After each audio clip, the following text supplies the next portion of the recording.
Okay, Coach, back here again, second night in a row, big win, comes down the stretch. Just talk about the win and the emotions you're feeling right now with your team.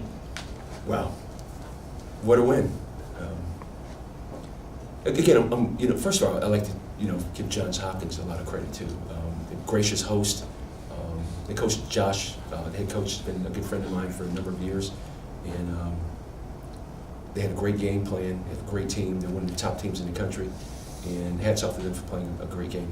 They gave us all we wanted, and for us tonight, again, defense was our calling card. We held them to 54 points tonight. Offensively, the first half, and Johns Hopkins had a lot to do with it, but I think they held us 30-something% shooting from the field. I think we shot 28% from three, so I thought there was pretty good defense on their part.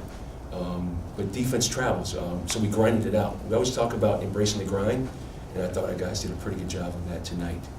It was especially crucial down the stretch. It was a back and forth game. Nobody, I think we were stuck on 44 for felt like forever, and then it's back and forth, and you were able to get that little spurt and hold Hopkins scoreless there for a little stretch.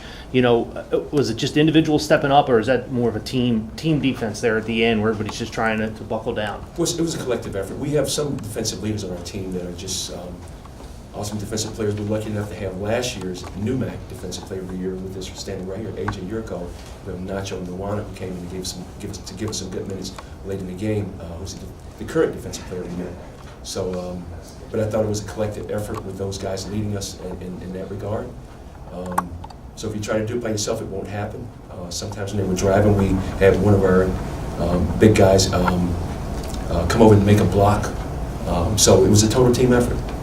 AJ, what were you seeing down the stretch there? It's going back and forth. It's a small environment in there, but it was loud. And what were you trying to do as the leader of the team? Yeah, great atmosphere. Lots of people came out to this game. Felt great to come out with the win.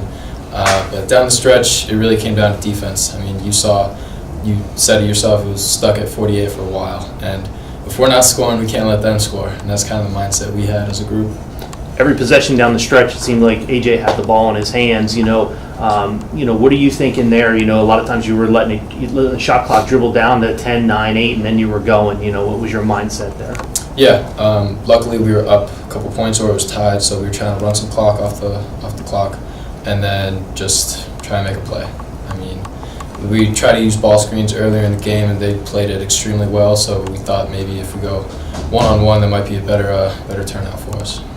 Talk about what this means for your program. We talked last night that you lost in the first round, and you got through that last night, and now you're going to the Sweet 16. How does that feel as a head coach, and how does that feel for your program? Well, it's not a first rodeo, but we're glad to be back here. It's a humbling experience to be here. We talk about our team. We're here tonight. We have an excellent team behind the team.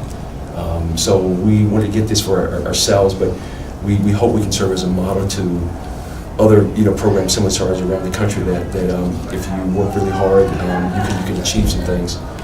We've gone through a lot of adversity throughout the year, and these guys have just pulled together and found a way to just keep grinding and grinding and grinding. And you go to the Sweet 16 sometimes as a result. So that's what happened tonight. So Coach has been around for 23 years. You guys get 4 years. I started when I was 5. But you guys get 4 years to play. So talk about it as a player now going to the Sweet 16, because this is hard. It's hard to get here, and as a player you might only get there one time. Right. So 4 years only for us, but Coach has been around long enough that the culture he's created with MIT basketball, we feel like we've been here before. He says it every time before the game. This isn't our first time here. We should play like we've been here before, and we definitely have. Whether it's us or the team that was here 4 years before us, we feel like that's the culture we have at MIT, and we should be here. And what did it mean to have so many MIT supporters there in the crowd tonight? It's awesome. Yeah, we had people starting chants for ourselves, but that was great to have that many people for us, but just as many people, definitely more for them. But it was nice to hear some MIT people out there. We're good. Great. Thanks.